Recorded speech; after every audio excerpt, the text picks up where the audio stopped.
안녕하십니까. 경제와 이슈 유효상입니다. 자동차는 굴러가는 것이 아니라 갈망하는 것이 돼야 한다. 전기 자동차의 대명사 테슬라의 CEO인 일론 머스크가 한 말입니다.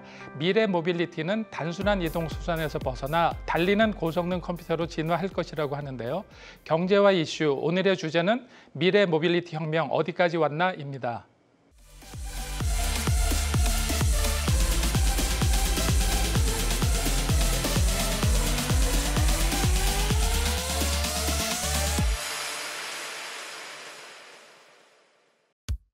(1910년) 미국 포드자동차 대량 생산 체제 설립.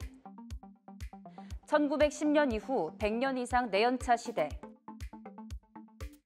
2018년 테슬라 전 세계 25만 대 이상 전기차 판매. 2022년 글로벌 전기차 판매량 802만 대, 완성차 전체 판매량의 9.9%. 2035년 전기차 신차 판매량의 약 50% 차지 전망. 안녕하세요. 경제와 이슈 최은강입니다. 2003년 지구온난화 문제 해결을 목적으로 한 자동차 회사가 설립됐습니다. 목표는 전기차의 대중화, 바로 테슬라의 등장인데요. 테슬라는 2008년 첫 전기차 출시 후 2018년엔 전 세계에서 25만 대 이상의 전기차를 판매했습니다. 100년 이상 지속되어 온 내연차 시대가 전기차 시대로 넘어가는 신호탄이었는데요. 이후 2050년 탄소 중립 목표가 각국의 핵심 정책으로 자리 잡으면서 전기차 보급화에 가속도가 붙었습니다. 골드만삭스 리서치는 2035년에 전 세계 신차 판매의 약 50%를 전기차가 차지할 것으로 전망했는데요. 전기차 시장 확장은 2차 전지, 전장 부품, 리사이클링 등 또 다른 미래 먹거리를 양산시키며 국가 경제와 기업들의 성장 전략까지 변화시키고 있습니다. 미래 모빌리티 산업의 글로벌 시장 규모는 2030년 8,700조 원 규모로 성장이 예상돼 현재 국가 전략 사업으로 선정되어 있는데요. 미래 모빌리티 산업은 연결성, 자율주행, 공유, 전기 전자화를 중심으로 높은 부가가치를 창출할 것으로 기대되고 있습니다. 전기차, 자율주행, 도심 항공교통으로 이어지는 모빌리티의 혁신으로 다가오는 미래. 우리는 어떤 새로운 일상을 열어가게 될까요? 미래 모빌리티 혁명 어디까지 왔나라는 주제로 다양한 시선에서 말씀해 주실 전문가를 모셨는데요. 모빌리티 분야의 석학이신 국민대 정구민 교수님 함께합니다. 안녕하세요. 안녕하세요. 네. 오늘날 언제부턴가 자동차라는 말 대신에 그 모빌리티라는 말이 더 익숙해지고 굉장히 맞습니다. 많이 쓰고 있는데요. 네. 그렇게 모빌리티라는 말이 좀 대중화가 된 어떤 배경 같은 게 있나요? 그러니까 이제 자동차의 시대에서 이제 모빌리티 시대, 서비스 시대로 바뀌어가고 있다 이렇게 볼 수 있겠는데요. 그러니까 1913년에 포드의 헨리 포드 CEO가 자동차 대량 생산 시대를 열었고요. 모델 자동차의 시대가 쭉 왔는데, 그러니까 자동차라고 하는 건 보면 이제 건강한 성인의 운전을 볼 수 있거든요. 있는데 이제 모빌리티라고 하는 건 뭐 노약자라든가 장애인분들이라든가 누구나 다 이동할 수 있는 이동의 시대, 그런 의미에서 이제 모빌리티라는 용어가 이제 최근에 사용되고 있지 않나 이렇게 생각이 됩니다. 네. 그러면 모빌리티라는 게 자동차를 좀 벗어나서 이동 수단 중에서 최근에 뭐 전동 킥보드도 있고 맞습니다. 전기 자전거도 있고 여러 가지가 나오고 있는데 그런 걸 다 총망라해서 모빌리티라고 총칭해서 쓰는 거군요. 네네. 그래서 생각해 보면은 사람의 이동이 있겠고요, 네. 사물의 이동이 있겠고요, 그다음에 어떤 도시의 변화, 건물의 변화 이런 걸 같이 봐야 될 거고요. 그래서 모든 사람의 이동, 그리고 사람이 이동 안 할 때는 사물이 이동해야 돼요. 그럼 택배라든가 배송이라든가 이런 것도 이제 모빌리티에 같이 포함이 되고요. 도시 환경을 고려해서 짧은 거리 같은 경우에 뭐 전동 킥보드나 자전거라든가 이런 부분이 늘어나는 부분들, 그래서 이동과 배송에 대한 전반적인 부분을 모빌리티가 포함하고 있다. 이렇게 좀 볼 수 있겠습니다. 네, 그 중에서도 최근 들어서 이제 모빌리티 분야에서 전기 자동차 또 뭐 그 자율주행차 이런 것들이 이슈가 되고 있는데. 거기에 그 개념들이 여러 가지가 혼재되고 있는 것 같습니다. 무슨 커넥티드 카라는 말도 하고 있고 스마트 카라는 말도 하고 있고 자율주행 자동차라는 말도 하고 있는데 어떤 개념이 큰 개념이고 어떤 게 작은 거다 이렇게 주장하시는 분들도 있는데 그런 개념들은 어떻게 좀 이해를 하면 좋을까요? 네, 이제 커넥티드 카는 아무래도 이제 차가 네트워크에 연결된 차량 이렇게 좀 볼 수 있겠고요. 뭐 4G라든가 5G라든가 이렇게 볼 수 있겠고, 그다음에 스마트 카 같은 경우 이제 약간 조금 이제 시간이 된 좀 어느 정도 이제 그 시간이 좀 된 용어로 볼 수 있고, 그러니까 기존의 자동차가 이제 운전이었는데 자동차의 이제 ADAS 기능들, 운전자 지원 같은 부분들, 뭐 레인을 잡아준다든가 앞차와의 거리나 속도를 유지하면서 조정해준다 이런 부분들이 들어가면서 이제 어떤 스마트카라는 용어가 이제 들어갔고요. 근데 자율주행차는 이제 앞으로 어떤 사람이 운전하지 않아도 스스로 갈 수 있는 부분들, 약간 미래지향적인 이런 용어로 좀 볼 수 있겠습니다. 그럼 용어의 개념으로 보면 스마트카라는 말이 제일 먼저 등장을 했고 최근 들어서 이제 인터넷하고 연결시키는 여러 가지 기능이 들어가면서 커넥티드 카라는 말이 생겼다고 보면 되는 건가요? 자율주행차는 조금 이제 미래 용어. 물론 이제 지금 있는 차도 이제 자율주행차로 볼 수도 있고 또는 이제 ADAS 차로 볼 수도 있지만 그렇게 이제 해석해 볼 수 있겠습니다. 그리고 이제 그 자율주행 자동차나 이제 커넥티드 카 이런 그 차하고 그 IoT라든가 인터넷이 그 서로 교환을 하고 신호를 주고받고 이렇게 하려면 기존에 있는 그 내연기관 차는 좀 문제가 여러 가지로 좀 있어서 이게 전기차로 다 바뀌는 추세인 것 같은데요. 그거를 지금 어떻게 지금 상황은 어느 정도까지 가 있나요? 지금 전기차 보급 상황은 우리나라 시장 조사 기관이 S&E 리서치 작년에 보면 이제 그 전기차 판매량이 802만 대, 그래서 한 9.9% 정도로 지금 수치를 내고 있고 현대차의 집계는 9.5% 정도 이렇게 집계를 좀 하고 있고요.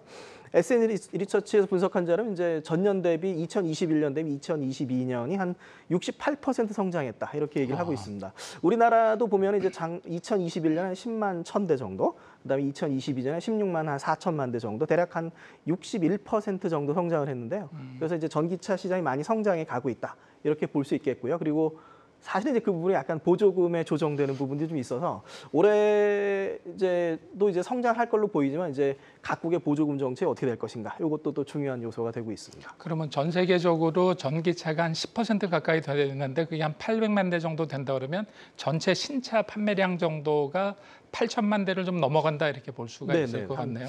대략적으로 한 8천에서 9천만 대 정도로 잡고 있고요.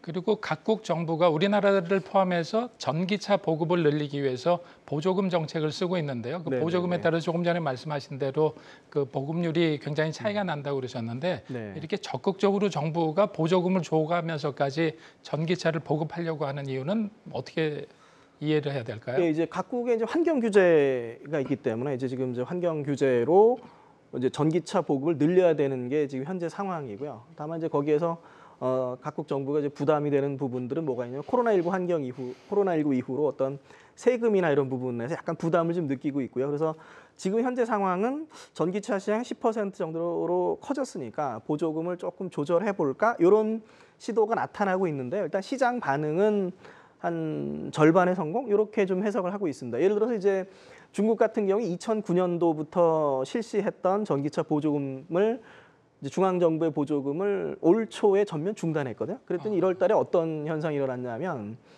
작년 12월보다 올해 1월에 43.8% 줄어든 거죠. 엄청나게 줄어들었습니다. 그래서 그 이제 지방 정부에서 한시적으로 뭐 보조금을 준다든가 이렇게 계속 유지를 하려고 하고 있고요. 업체들도 이제 상당히 혼란스러운 상황이었고 그래서 여유가 있는 뭐 테슬라나 BYD 같은 경우는 가격을 많이 낮췄고요. 그러다 보니까 신생 업체들이 파산하는 것도 나타나고 여러 혼란기를 좀 겪고 있는 상황이고요.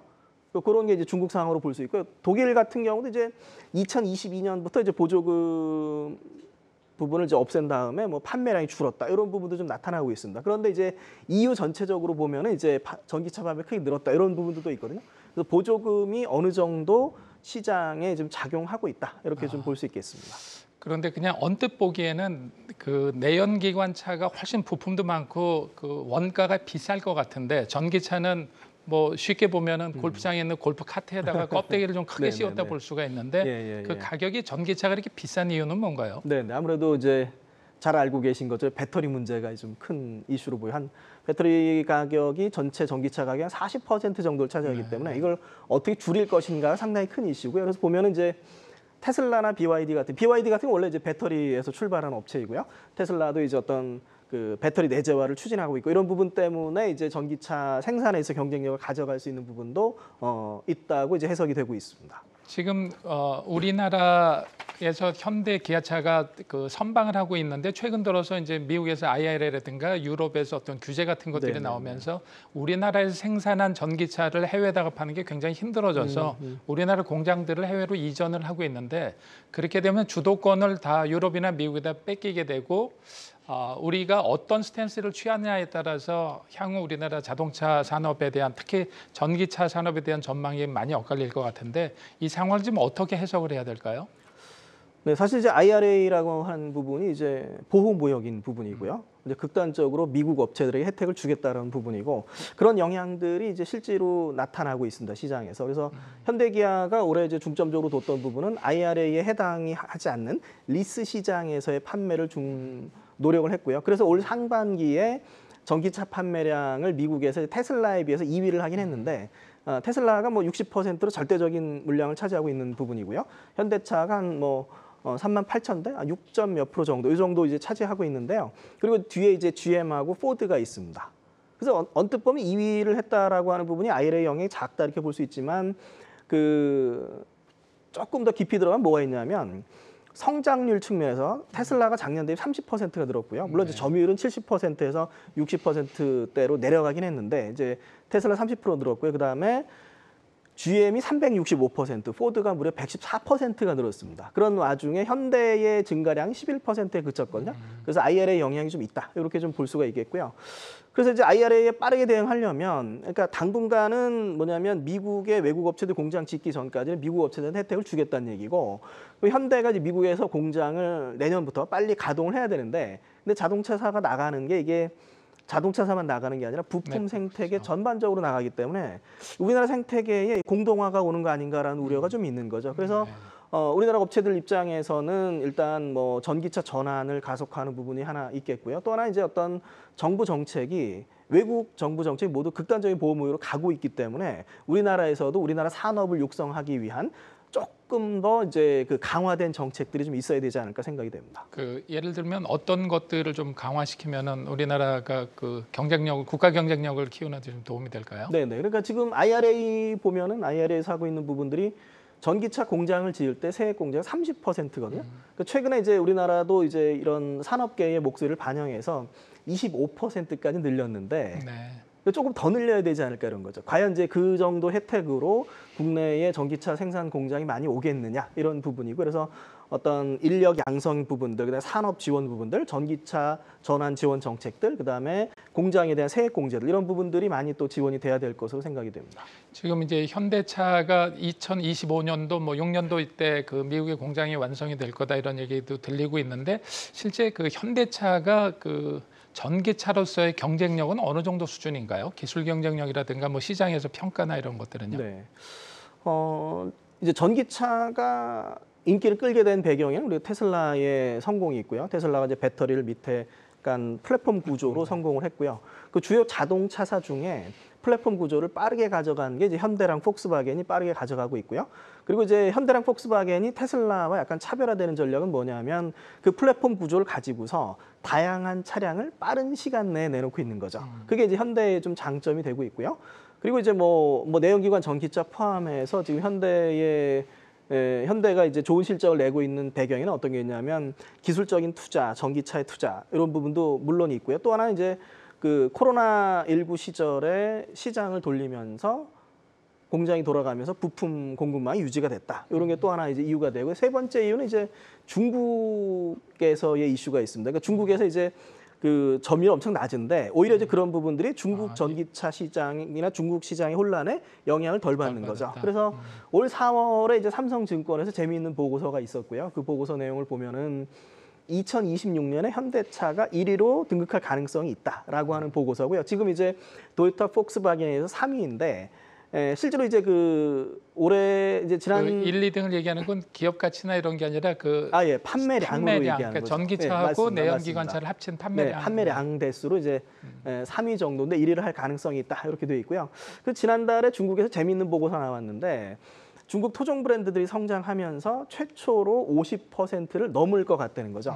근데 그렇게 되면서 이제 이 독일이나 일본 브랜드의 점유율이 내려가고 있습니다. 네. 그래서 실제로 이런 상황도 좀 벌어지지 않을까. 자동차에 들어가는 반도체가 굉장히 중요하다고 얘기들을 하는데 네. 과거에는 이제 그 수백 개의 그 반도체들이 들어가서 따로 놀고 있었는데 이게 플랫폼화가 되면서 그거를 컨트롤하는 그 소프트웨어나 플랫폼이 굉장히 중요해진다 그러는데 네네. 그거는 어떻게 이해를 해야 될까요? 네, 그러니까 이게 이제 전기차 예를 들어서 이제 우리가 한 100m를 간다 그러면 내연기관 같은 경우는 이제 센서를 써서 100m를 잰 다음에 스탑을 해야 되는데 이제 가장 간단하게 보면은 전기차 같은 경우에는 이제 모터의 바퀴수로 나눠버리면 되는 거예요. 몇 바퀴 돌면 되는가. 제어가 상당히 이제 쉽다라고 하는 부분이고요. 그래서 지금 전기차 쪽에 이제 그 중앙 프로세서에서 그 정보들을 내려서 세세하게 제어할 수 있는. 그래서 SDB에 상당히 유리하다. 이런 부분도 한번 생각해 볼 수 있습니다. 네, SDB는 조금 이따가 네네네. 여쭤보기로 하고 그러면 지금 테슬라가 전기차의 뭐 막강한 강자고 실제로 그들이 가지고 있었던 모든 특허에 관련된 기술을 무상으로 다 네네네. 할 때 세상이 깜짝 놀랐었는데 그게 일론 머스크의 굉장한 그 통찰력이다 그렇게 만들었기 때문에 지금 전기차가 세계 시장을 주도할 수 있었다 하고 있는데 그렇게 그것 모든 특허나 기술들을 공개하고도 테슬라가 이렇게 앞서가고 자신 있게 일론 머스크가 이끌고 나갈 수 있는 배경에는 어떤 게 있을까요? 네, 그러니까 이제 어떤 배터리 플랫폼 구조, 배터리 밑에 깐 플랫폼 구조는 그대로 가고 있고요. 그다음에 이제 테슬라의 장점이라 그러면은 일단 모델 수가 얼마 안 되지만 각각의 모델을 만들었을 때 이제 그 소비자들이 사간다고 하는 부분이 있고요. 그래서 거기에서 어떤 그 테슬라가 사용성, 소비자의 사용성 중심의 전기차를 설계해 왔다. 이 부분이 상당히 이제 중요한 부분이 될 것 같습니다. 그리고 최근에는 이제 그 테슬라 가격을 인하하면서 약간 이 부분이 좀 퇴색되긴 했는데 소프트웨어 디파인드 비클 부분을 이제 테슬라가 원래 잘 구현을 하고 있었다. 그래서 최신 기능들이 그때 반영되면서 이제 기존 자동차사 차량들은 이제 나온 기능만 쓸 수 있는 데 비해서 최신 기능들 소프트웨어 업데이트를 하면서 쓸 수 있었기 때문에 가치를 유지할 수 있었다. 이것도 이제 테슬라에게 상당히 또 중요한 부분이 되고 있습니다. 그래서 최근엔 또 여기에 뭐도 더해지냐면 이제 기가 캐스팅도 좀 더해지고 있고요. 네. 그러니까 이제 뭐 주로 이제 조립을 하던 부분들을 한 번에 찍어내니까 네. 단가가 상당히 싼 거죠. 물론 이제 여기엔 뭐가 있냐, 뭐 열변형 문제라든가 강도 문제라든가 기가 캐스팅 그런 부분들도 고민을 해야 되긴 하는데 생산 단가가 워낙 싸기 때문에 싸게 대량으로 전기차를 만들어서 시장에 풀어내는 이런 전략으로 지금 시장에 대응을 하고 있는 것 같습니다. 그리고 자동차 자체가 하드웨어 중심에서 이제 소프트웨어 분야로 넘어가고 있다. 소프트웨어가 굉장히 중요하게 됐다. 그래서 이제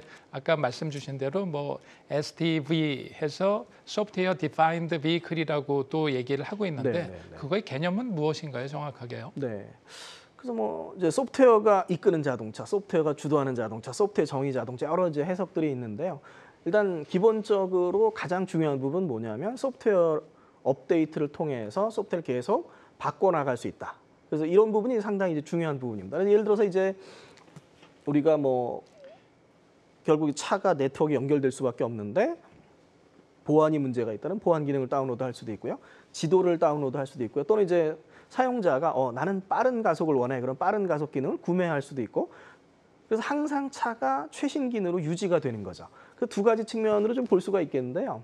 사용자 측면에서는 이 차를 샀을 때 이미 중고차가 되는 것이 아니고 차를 사고서 계속 소프트웨어가 업데이트되면서 최신 기능을 유지하고 차량의 가치를 유지한다. 이게 하나 또 중요한 부분이 될 것 같고요. 얼마까지만 하더라도 유럽 수입 자동차 같은 경우에는 그 내비게이션에 있는 정보가 업데이트가 안 돼서 주기적으로 가서 이렇게 다운을 받고 그랬었는데 이제 그런 것들이 다 필요가 없어진 거다라는 거죠. 그렇죠. 그리고 자동차사 입장에서도 이제 여러 가지 측면들이 있는데 소비자들에게 새로운 기능을 제공하는 측면도 있고요. 근데 또 뭐가 있냐면 이 소프트웨어가 늘어나면서 버그가 있을 수밖에 없는데 그런 버그들을 손쉽게 해결할 수 있는 거죠. 전에는 리콜하던 부분들을 정비소 가서 하던 부분들을 해결할 수 있는 부분들. 그리고 또 하나는 이제 경쟁사에 비해서 앞서갈 수 있는 부분들. 그래서 지금 자동차사들이 SDB에 많이 노력하고 있는 게 이제 그런 이유로 볼 수 있습니다. 그게 숙성이 되면은 실제로 자율주행 자동차가 되기가 굉장히 쉽다라고 볼 수 있겠네요. 네네네. 지금 SDB의 발전하고 자율주행차의 발전이 이제 맞물려 있는 상황이고요. 그래서 이제 그 프로세서 구조라든가 여러 측면들이 이제 자율주행차 SDB가 맞물려 있고 그 자동차사들도 같이 좀 고민하고 있는 부분입니다.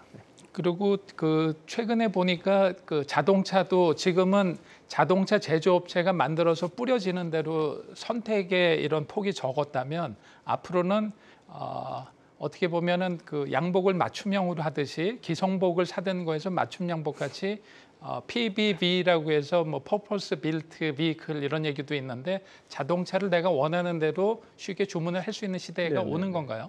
네, 맞습니다. 그래서 현대 케이스를 보면 이제 캐스퍼에서도 이제 사용자가 좀 선택할 수 있는 게 좀 있었고요. 이미요. 예. 그다음에 그 현대가 지금 싱가포르 공장에서 짓고 있는 HMGX 같은 경우는 주문형 생산이거든요. 즉 사용자가 가서 내가 원하는 차를 주문을 하면 즉석에서 차가 만들어 나오는 이런 개념들. 그래서 앞으로 어떤 스마트 팩토리 개념이 상당히 좀 중요해질 것 같습니다. 그러니까 정해진 부품대로 찍어내는 부분이 아니라 사용자가 원하는 대로 가는 부분들. 이게 이제 하나의 또 트렌드가 되고요. 그리고 말씀하신 이제 PBV 같은 경우는 목적 기반 자동차 이렇게 볼 수가 있는데요. 최근에 이제 현대의 PBV하고 그다음에 아마존 리비안의 이제 전기 배송밴 두 개에서 이제 재미난 사례들이 좀 나오고 있습니다. 아마존 리비안의 전기 배송밴을 보면 운전자가 배송을 해야 되는데 문을 여는 게 힘이 드니까 이제 문을 좀 쉽게 열 수 있도록 슬라이딩 도어를 채택하든가 이런 부분들이 있고요. 다음에 이제 어떤 이게 전기차다 보니까 실내 공간을 넓게 쓸 수 있고 그 공간에서 짐을 쉽게 뺄 수 있도록 하는 부분들 이런 부분이 하나 있고요. 그리고 또 의미가 있는 부분은 아무래도 이제 그 밴이기 때문에 사고에 대한 위험성이 좀 있는데 360도 카메라를 운전자가 쉽게 볼 수 있도록 해서 사고를 좀 줄이는 부분들 이런 부분들을 다양하게 좀 고민을 했습니다. 아마존 리비안의 전기 배송 밴이고요.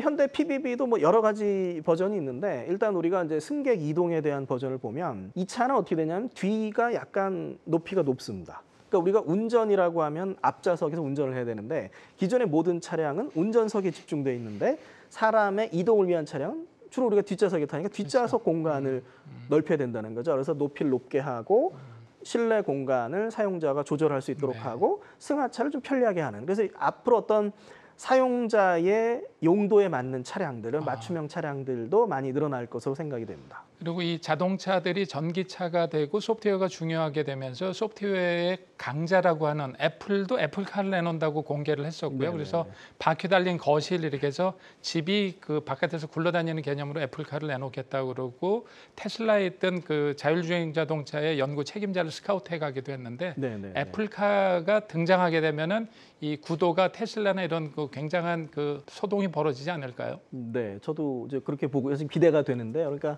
올해 CES 2023에서 모빌리티가 이슈였는데 그게 보면은 기존의 전통의 CES는 실내 집이라는 공간이었는데 이제 앞으로의 CES는 자동차라는 공간이다. 이런 공간이 이동해가는 측면에서는 IT 업체들의 파워가 세질 수밖에 없고 그런 측면에서 이제 애플카를 기대하게 하는 부분이 있습니다. 애플이 이제 작년 말에 이제 발표에 따르면 원래는 2024년에 운전석 없는 형태의 자율주행차를 만들어 보겠다고 했는데 그 계획은 취소를 했고요. 지금은 2026년에 운전석이 있는 형태의 자율주행차를 내놓겠다라고 얘기를 하고 있습니다. 그래서 그런 다양한 사용성이 좀 추가되면 애플카의 가능성이 좀 있지 않을까 이렇게 좀 생각이 됩니다. 자, 그러면 그 다양한 미래 그 모빌리티 혁명에 대해서 여러 가지 뭐 배터리 부분이나 소프트웨어 부분이나 이런 부분들을 말씀을 해주셨는데 시청자분들께서 이런 미래 모빌리티에 관련해서 좀 관심을 갖고 재테크 기회가 있을 거라고 본다면 어느 쪽을 좀 눈여겨 보면 좋을까요?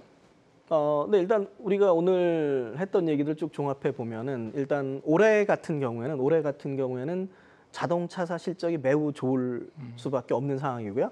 대략 예측이 이제 어떻게 되냐면 올 연말쯤에 이제 수요와 공급이 균형을 맞추게 될 것 같은데, 그러니까 코로나 이전에는 공급이 더 많았거든요. 그래서 한 내년까지는 자동차사 실적이 상당히 좋을 거다. 이걸 좀 봐주시면 될 것 같고요. 그래서 뭐 현대기아라든가 아니면 현대기아의 소프트웨어 디파인드 비클 소프트웨어 플랫폼을 총괄하고 있는 현대오토에버 이런 부분도 좀 있고요. 그리고 테슬라는 지금 이제 부품 업체들의 얘기를 들어보면 이제 부품 공급이 점점 늘고 있기 때문에 한번 지켜볼 필요가 좀 있을 거고요.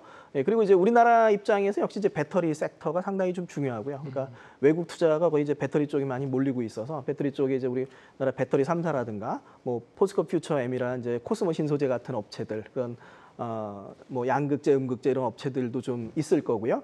그리고 자율주행 섹터로 넘어가면은 최근에 재밌는 부분이 이제 자율주행 부품 업체들이 이제 그 스타트업들이 상장하는 업체들이 좀 나타나고 있습니다. 뭐 SOS 랩이라든가 스마트 레이더 시스템 이런 업체들이 좀 상장을 하고 있고요. 그리고 SOS 랩 상장하면 이제 장비 공급을 하고 있는 뭐 피런티어 같은 상장 업체들, 자율주행 섹터 쪽도 또 이슈가 되지 않을까 좀 생각이 됩니다. 결국 이제 배터리 쪽, 그다음에 자율주행 쪽, 그다음에 소프트웨어 쪽, 이쪽 부분을 좀 보시면 좋지 않을까 생각이 됩니다. 네. 감사합니다. 네.